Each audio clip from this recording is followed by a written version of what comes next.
Graça e paz, meus irmãos, tudo bom? Vamos seguir então nossa leitura, Evangelho de João, capítulo de número 11, e nós vamos ler hoje a partir do versículo 17. Eu vou aproveitar essa oportunidade de fazer algumas marcações aqui na minha Bíblia digital, ok? E veja bem, nós estamos fazendo a leitura e sempre, volte um pouco, olhe o contexto para você não sair repetindo as coisas erroneamente.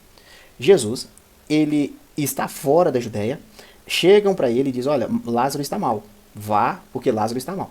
E aí ele não vai, e depois de 2 dias ele diz para os seus discípulos, nós vamos para lá, os seus discípulos sabem do risco de morte que ele tinha, porque ele havia sido ameaçado de ser apedrejado.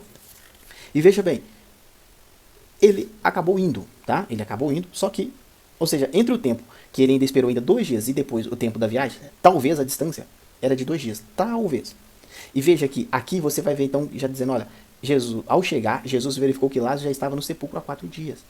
Então veja, o tempo está aqui. Por que esse tempo é importante? Havia na tradição dos judeus a ideia de que dentro de 2 dias, uma pessoa que morresse, ela poderia ressuscitar, milagrosamente, aconteceu uma intervenção divina, ela ressuscitar. Mas depois de 4 dias, eles diziam, somente se Deus vier na terra. E veja que esse é um momento então oportuno. Depois de 4 dias, Jesus ele chega, tá? Lembrando, tradição, tá? Dizem. Um dos livros, por exemplo, que diz isso é o livro do Hernandes Dias Lopes, Comentário Expositivo, diz isso. E tem um outro também que diz, eu não vou lembrar agora o autor também, um comentário expositivo de João, ele vai dizer a respeito disso.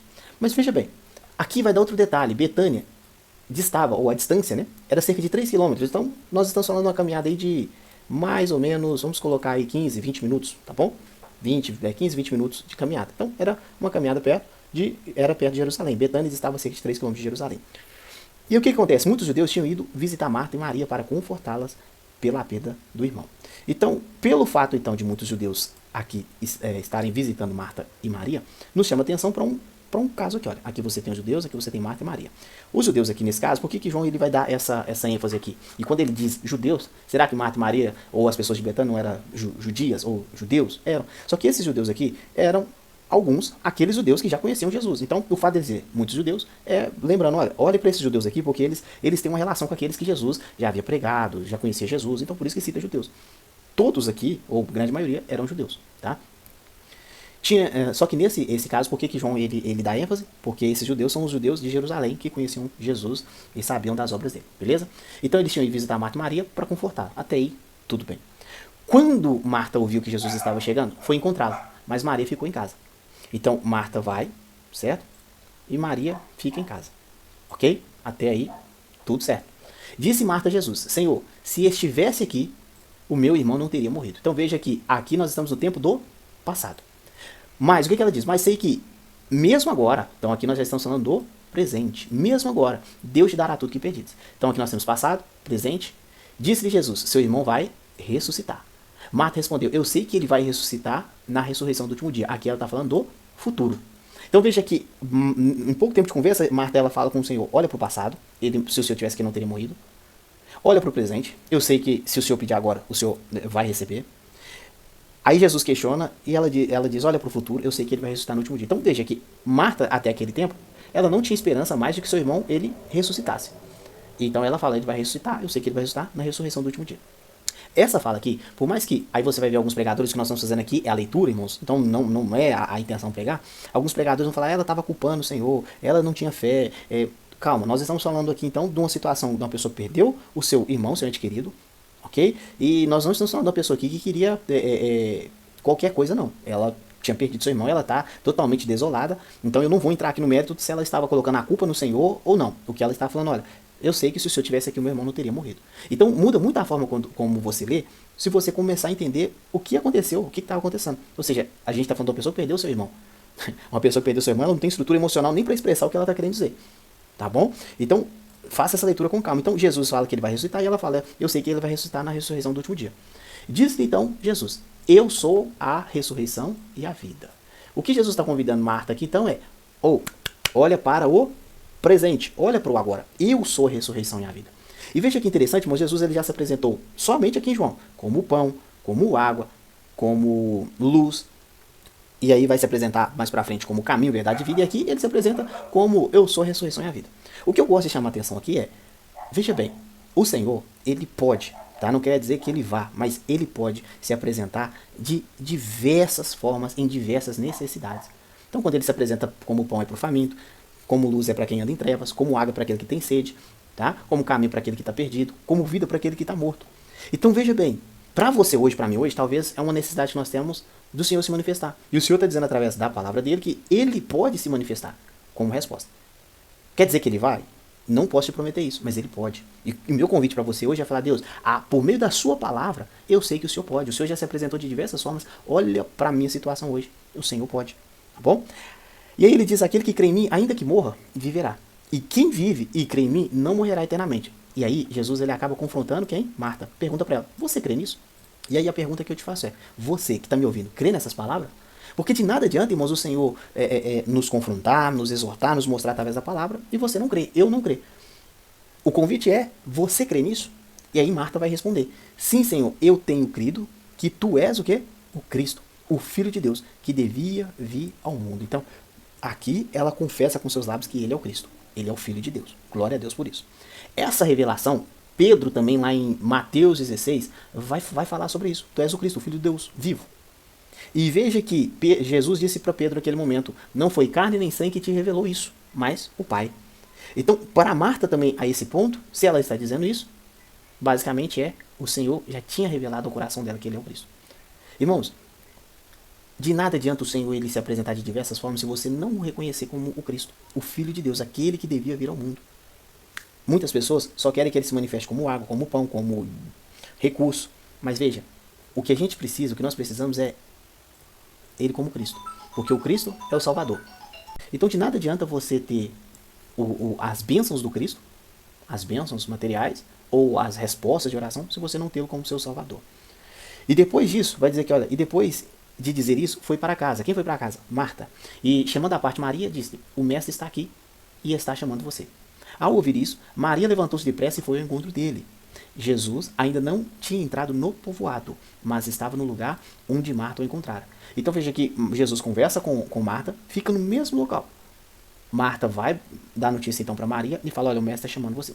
Quem é que chama? Jesus chama Maria. Nesse caso não é Maria que vai ao encontro de Jesus, mas Jesus é que chama ela.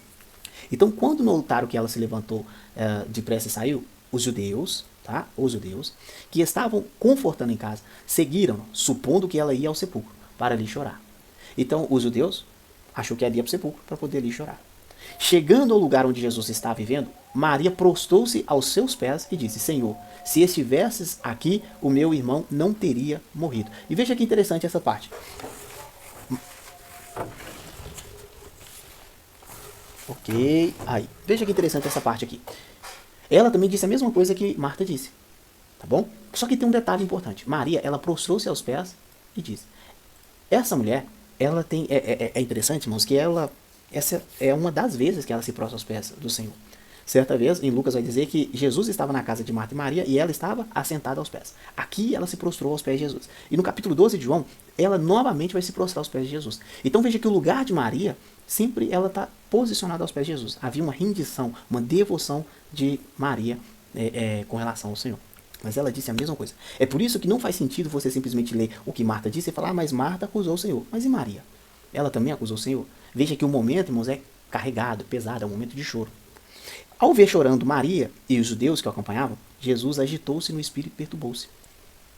E veja que isso aqui mostra que Jesus, mesmo ele agitando em espírito e perturbando-se, qual que é aqui o que é dito, por exemplo, essa palavra perturbar-se aqui, diz que no original ela tem a ver como se ele tivesse dado um suspiro, sabe? Aquele suspiro de indignação, não vou dizer sem paciência, mas aquele suspiro que a pessoa dá aquele suspiro de indignação, seria esse suspiro. Mas por quê? Porque Jesus ele acaba vendo que as pessoas à sua volta estavam sendo sujeitadas pelo mal e pela morte. Então havia essa indignação do sofrimento da humanidade. Tá bom? E ali os seus amigos estavam sofrendo. Então há essa agitação ou esse suspiro, dizendo, sabe? Então Jesus pergunta, onde colocaram? Perguntou ele. Vem ver, Senhor. Responderam eles. Jesus chorou. Essa parte aqui, nós vemos então a humanidade de Jesus aparecendo. Isso mais uma vez reforça, irmãos, que Jesus ele é 100% homem, 100% Deus. isso mais uma vez reforça a humanidade de Jesus, porque tem pessoas que só olham para Jesus como um espírito flutuante sobre essa terra. E na verdade, se ele chorou, nós entendemos então que ele, como homem, chorou.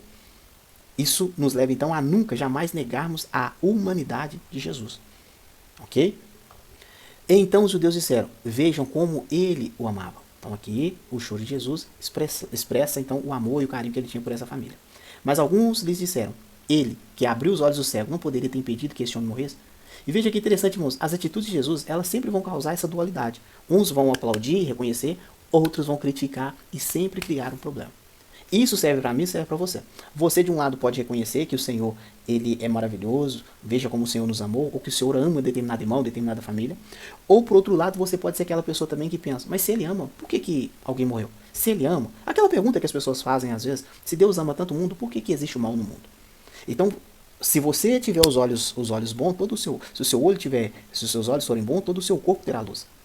Mas se os seus olhos forem mal, o seu corpo estará em trevas. Então veja, vai depender da forma com que você vê. Então meu convite para você hoje é, olha, você pode ser essa pessoa que reconhece, veja como ele amava, ou você pode ser essa pessoa que sempre está reclamando, murmurando e arrumando, mas um detalhezinho para reclamar. Tá bom? Eu espero que você tenha entendido até aqui. Nós vamos daqui a pouco seguir então na próxima leitura falando da ressurreição de Lázaro. E vamos ver como que foi então essa ressurreição. O que nós podemos tirar então aqui de aprendizado aqui bem rápido? Ou seja, o tempo que Jesus leva demonstra ainda mais o poder dele sobre a morte. E ele demonstrar o seu poder sobre a morte leva então, nós já sabemos que aqui o objetivo era levar os seus discípulos a crerem ainda mais nele, por isso que ele se alegra, ele fica contente. Os judeus aqui são aqueles mesmos judeus que viram o Senhor abrir os olhos dos cegos, porque veja, eles criticam dizendo, mas se ele abriu os olhos dos cegos, ele não poderia ter curado ou ter dado vida ter dado esse livramento para Lázaro? Então, os judeus aqui são essas pessoas, aqueles que aplaudiam Jesus e aqueles que criticavam. Tá? Marta e Maria são aquelas pessoas que estão realmente em um momento pesado em sua vida, perderam o seu irmão, e o que elas podem fazer agora é chorar. Tá bom? Marta olha para o passado, para o presente e para o futuro, mas o Senhor reforça dizendo para ela, olha para o hoje, porque eu sou a ressurreição e a vida. Então talvez hoje você está olhando para o passado e para o futuro, e o Senhor está te chamando para você olhar para ele, e ele está dizendo, olha, eu sou. Tá bom? Então olhe para o presente hoje. E a pergunta que o Senhor faz é, você crê nisso? Porque de nada adianta nós passarmos esses minutos aqui, ou esses dias aqui, e você não crê em nada do que está sendo dito aqui.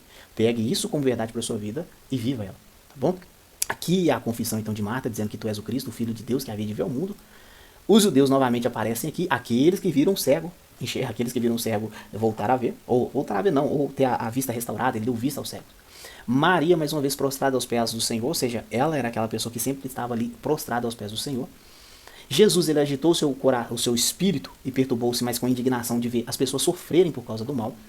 E Jesus chorou, demonstra a sua humanidade aqui, a sua humanidade física, tá? O seu corpo físico aqui. Aqui você vê dois tipos de pessoas, aqueles que reconhecem como o Senhor os amava, e você vê aquelas pessoas que acabam sempre arrumando algo para criticar e reclamar. Tá bom? Deus abençoe sua vida, fica com Deus, até a próxima, tchau, tchau.